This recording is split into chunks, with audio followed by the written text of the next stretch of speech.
This footage that you're seeing right here was provided by the IDF, and right there, they're marking the quote unquote yellow line. So that's the part of Gaza that Israel now controls, or I mean, since effectively they're gonna end up controlling all of it. It's the part that on paper they're admitting that they control. Although, as we're going to describe in this clip, it's actually a little bit more expansive than that.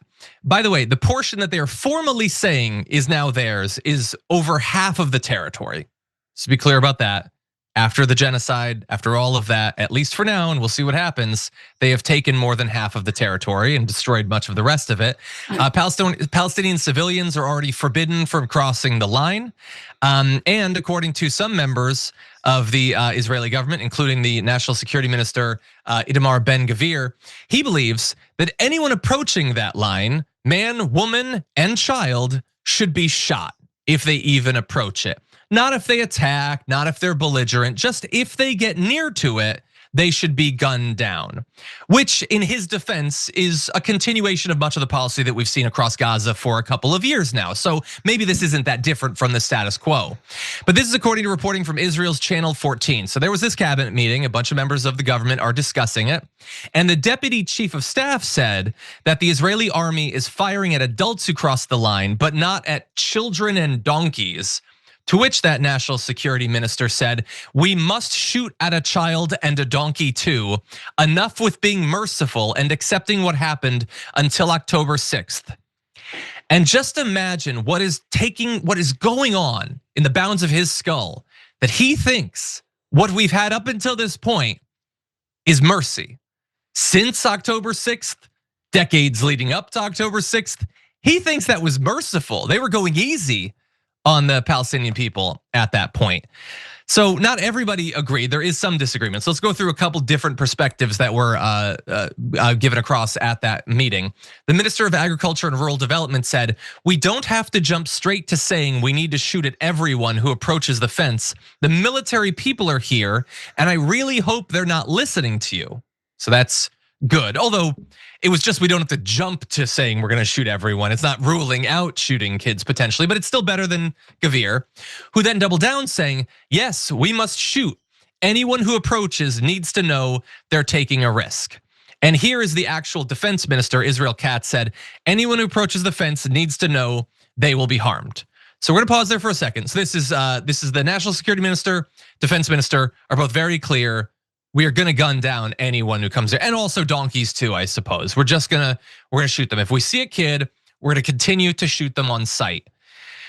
And they call it peace, Nina. This is both a ceasefire when they're explicitly saying, no, we're looking for all the ways that we can continue to fire. And this is a peace deal brought to us by the peace president, Donald Trump. What do you think? As chilling as what Ben-Gvir and the others have said, it is, John, it's more of the same. It's more of the status quo. But it is absolutely chilling that even in the face of a so-called ceasefire, that they had the pure unadulterated gall to say these things. And I call on President Donald J. Trump in this case to check them on this. You know, some of that bravado that the president has should be used in this case. And he should make it clear. Like, are there ways for us to use the president's bravado to the good? He should use that to make it very clear that this is totally unacceptable. Now, whether he will, I doubt that he will, but I would love for him to check them on this. And the entire world should be, just mortified. It is more of the same. And then to take half of the Gaza Strip when already you had almost 2 million people already in an open air prison. The Gaza Strip as it exists before they came in and bombed, about 100% of it was already too small for that number of people. And now they're gonna take half of what was already too small, John? Yeah. I mean, how is this okay? And to remind our audience that I'm not just outraged by this in this moment. I was outraged from the beginning, and that most of the terror that the people of Gaza, the Palestinians, have faced heretofore, most of it happened under President Joseph R. Biden. Yeah, no, it's a great point. You also, but like, you're not just critiquing, you're also providing a path forward. Donald Trump loves to throw his weight around, and he also wants to get a Nobel Peace Prize. That's right. So he could easily say, you shoot one innocent child, your funding's cut off. That's it. Yeah, challenge or me, one test innocent donkey. Okay, exactly, one donkey. Yeah, shot. But you know what? He's not gonna do it. I already months ago, I told him, you should tell Israel, for every child that starves, that's a month of your funding is cut off. Come on. He could have done it. Come on, John. If he was actually strong, if he actually cared, the issue is that he could do it, but when has he ever used his influence, his power, his time or attention for something based on taking a moral stand? That's not how it works. He does it to personally enrich himself, to pay back his donors, to troll the left. Those are the three reasons that he wields power. And to ensure, permanent Republican governance, regardless of what the people think about it. The four reasons. He's not gonna do it to save some lives, to save some kids. He won't even do it in a callous attempt to assure himself a Nobel Peace Prize. So no, I don't expect that that's gonna happen. And on that yellow line, because I implied this earlier, that's not actually the extent of the territory that Israel is controlling. First of all, they've placed the yellow line boundary markers hundreds of meters deeper into Gaza than the actual maps that were released. So they've just stolen more territory with the line. And then they're killing people far inside of the line. So there was a family, 11 people were killed, 7 children, 2 women. That was 125 meters beyond the designated boundary line. And also in some places it's clear where the line is, in many places it's not. And I bet that's just an oversight. I bet that's not to produce a little bit of plausible deniability. So if you start shooting people, they didn't even necessarily know that they were getting close to the bear. The donkey literally can't see the line anyway, but they might get gunned down. So look, I was very pessimistic about the plan. I felt like I needed to express it because there were so few people in the media that were calling it out. And just every day, it looks worse and worse. Any other thoughts? I mean, how is this a legitimate ceasefire, John? So just playing to the president's ego on this, and I know this may be futile, but that's really what I'm thinking in my head, which is, President, you're gonna let Prime Minister Netanyahu make you look like a fool and take away your alpha male status. Even if just for those reasons, John, that he would clap back. Yeah. I would love to see it. And when we think about children and donkeys, that's one level. But every time a child loses a parent, a grandparent, an aunt, an uncle, a fictive kin member, to take a term out of the Black community, that's still a tragedy because you're making these children orphans. So I know we like to lift up children thinking that it would make these people care more, but they just don't care. So they don't care if it's man, woman, child, or beast. Obviously, they will shoot. So come on, President Donald J. Trump, use that bravado of yours for some good here. Don't hold your breath, Nina. I won't, John. The dude doesn't care, even if it's for his own self-preservation, don't let Netanyahu punk you, Mr. President. Yeah. Also, I'm saying you're not gonna do it. You can make me look like an idiot. Right. How about that? That's an extra thing for you. But you're not gonna do it. That's why I'm so confident to say it. Dude doesn't care. He's not thinking about what's happening in Gaza. He's building his $300 million fancy dancing room. That's all he cares about at this point. Alpha male. He's concerned with ballrooms. That's all he's actually concerned with at this point.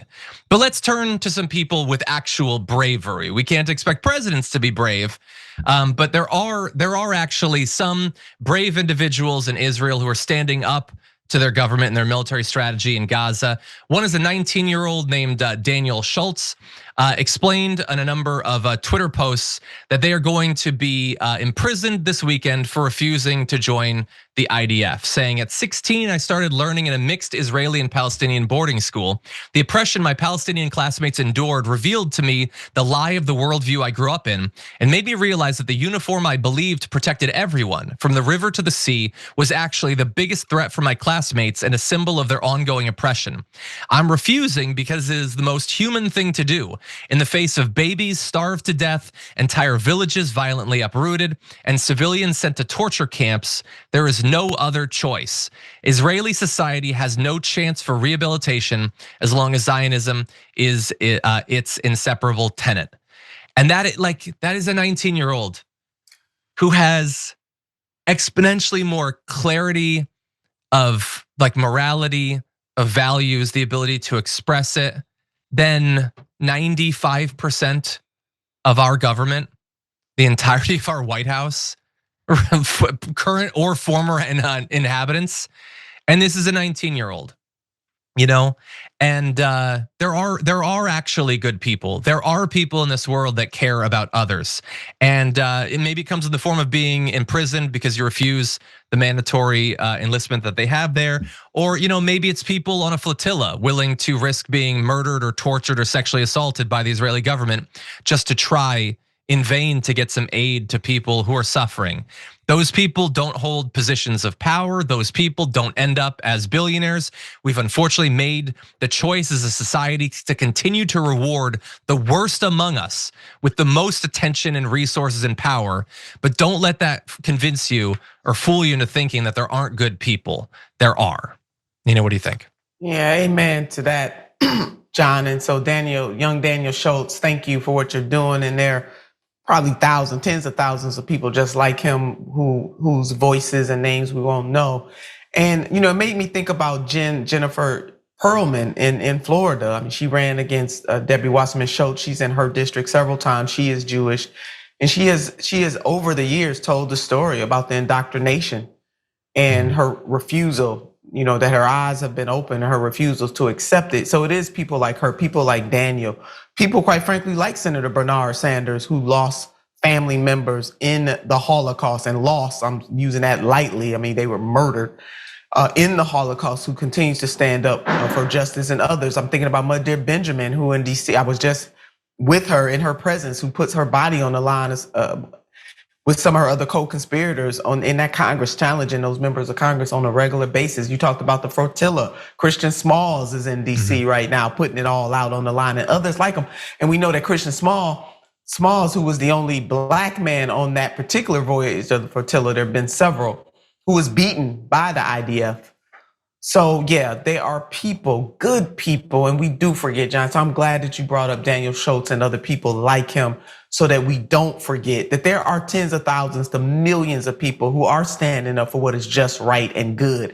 And they're doing it in different ways. But people like Daniel, it's not a but, and people like Daniel who are willing to risk jail time. That's a whole another level of sacrifice. And he is very representative of freedom fighters from various traditions who have come before him, come before you and me, and some who are still walking the face of the earth. So thank you for reminding us of this. Every time you ring the bell below, an angel gets his wings. Totally not true, but it does keep you updated on our live shows.